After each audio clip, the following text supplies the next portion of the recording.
Some people don't wake up one day and decide to disappear from their family. It happens in increments. A call returned later than usual, a message left unanswered, a visit postponed without urgency. They don't announce a boundary. They don't name a breaking point. They simply begin to respond less. At first, it looks temporary. Life is busy, schedules conflict, energy is low, but the pattern continues. They notice how much preparation it takes to engage, how their body tightens before even dialing the number, how their mood shifts hours before a visit. They rehearse conversations in their head. They anticipate familiar reactions. They brace for dynamics they already know by heart. Nothing new needs to happen for the strain to appear. The strain arrives on memory alone. They notice how quickly they revert, the careful tone, the selective honesty, the old version of themselves that learned long ago how to stay safe. They leave interactions feeling drained rather than connected. Not angry, just depleted. Recovery takes longer than it used to. A short call costs the rest of the day. A visit lingers in their body for days afterward. Sleep feels lighter, thoughts loop. They don't talk about this openly. They tell friends it's complicated. They keep explanations vague. They avoid details that invite debate. They are not trying to punish anyone. They are not trying to make a point. They're trying to feel normal again. So they begin to create distance. They skip gatherings. They shorten conversations. They stop sharing personal updates.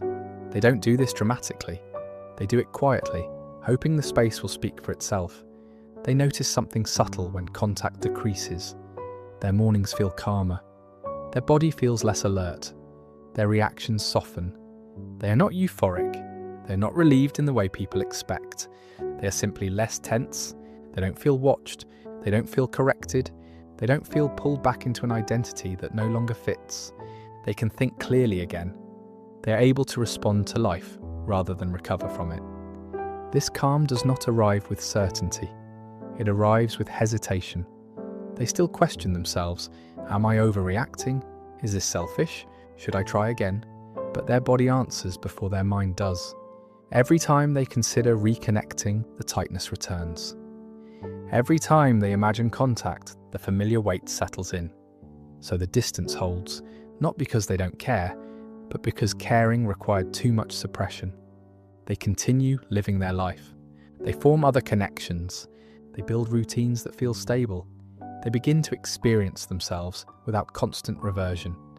Family becomes something they think about, not something they actively engage with. And from the outside, this shift is often invisible, until someone notices the absence. From the outside, cutting off family is rarely interpreted as a measured response. It is usually framed as an extreme. People assume it must have been sudden, that it happened in anger, that it was fueled by resentment rather than reflection. Because distance contradicts the cultural expectation of permanence, family is treated as unconditional by default. So withdrawal is seen as a violation of something sacred. Others imagine a single incident, a fight that went too far, a disagreement that escalated, a moment where emotions took over. This narrative is easier to digest. It allows the separation to be dismissed as impulsive, temporary, correctable. The idea that someone might leave slowly, intentionally, and without drama is harder to accept. People often minimize the history. Every family has problems. They didn't mean it that way. You can't cut people off for things like that, as if the weight were measurable from the outside, as if patterns could be understood without living inside them. There is also an assumption of selfishness, that the person chose comfort over loyalty, that they prioritized themselves at the expense of others, that they abandoned responsibility. Because family obligation is framed as moral duty, choosing distance is framed as moral failure. Others interpret the boundary as avoidance, that the person didn't want to have difficult conversations, that they refused to work things out, that they gave up too easily.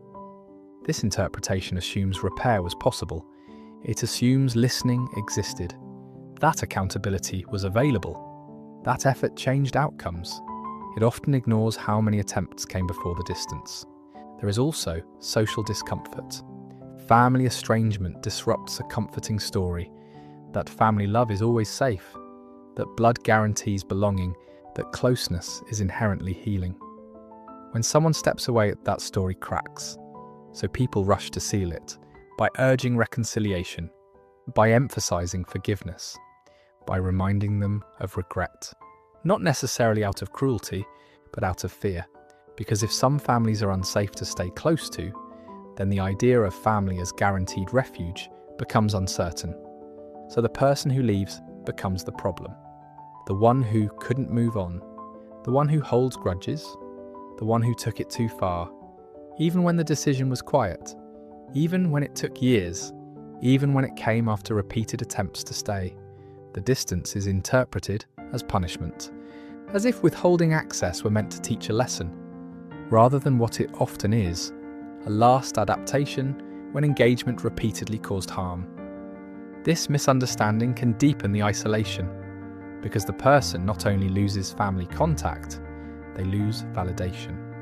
Their experience is questioned. Their reality is reframed. Their calm is treated as coldness.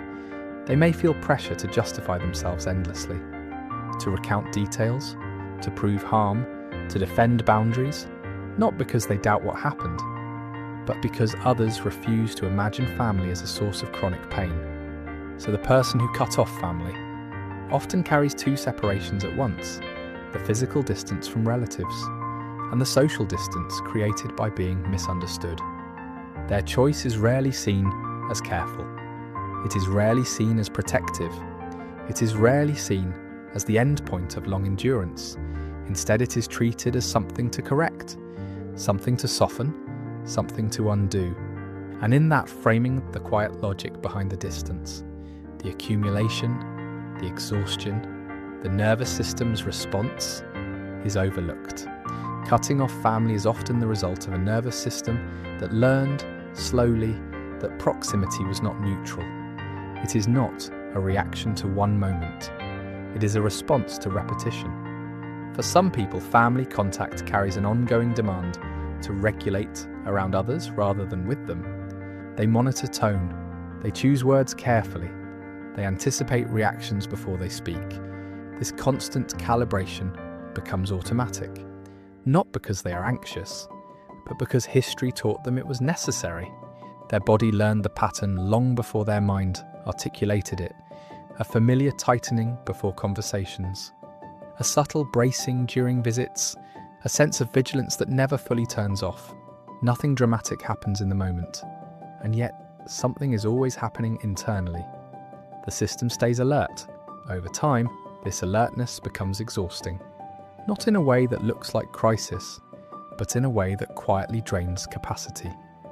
They may notice they are less patient afterward, less present with people they care about, less able to focus.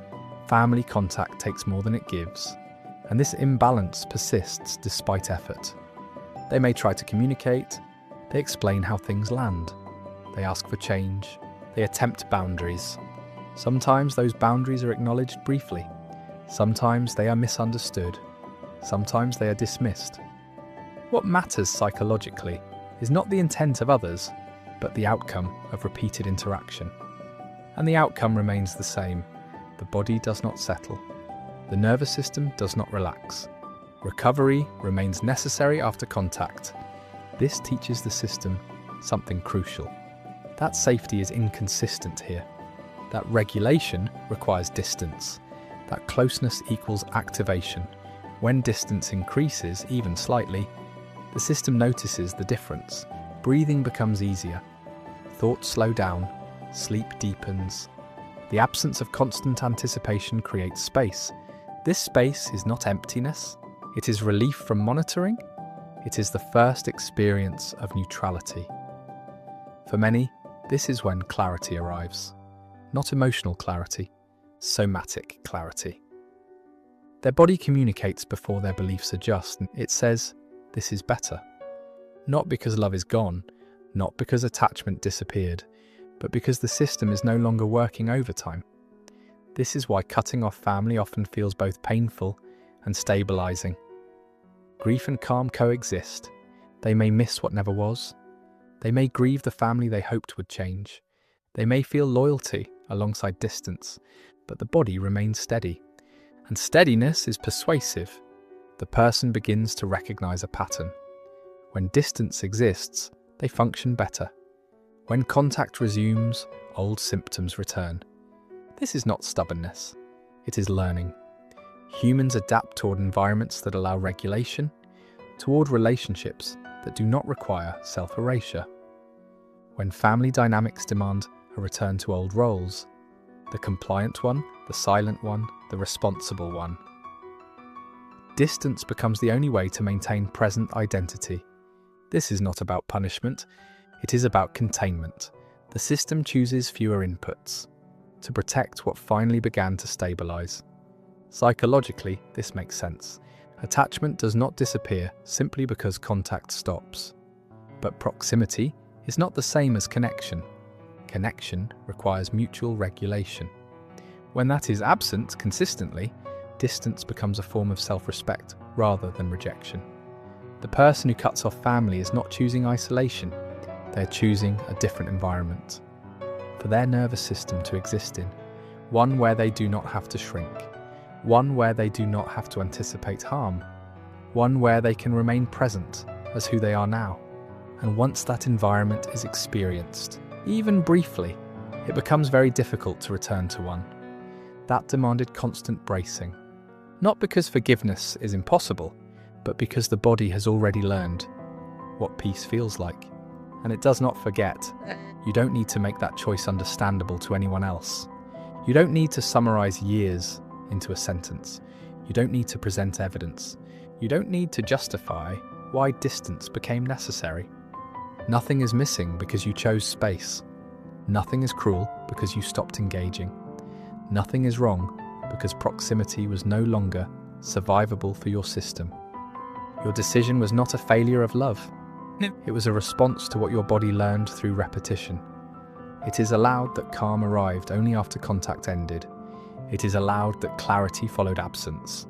It is allowed that your nervous system finally rested when the door closed. You are not heartless because you stepped away. You are not unforgiving because you didn't return. You are not broken because family could not be a place of safety. You don't owe anyone continued access to you. You don't owe reconciliation to make others comfortable. You don't owe explanations for boundaries your body already understands. You're allowed to protect what finally stabilized. You're allowed to keep distance where harm once lived. You are allowed to choose peace without negotiating it. Quietly, without defense, without justification, and nothing about choosing yourself needs to be softened, reframed, or undone to be valid.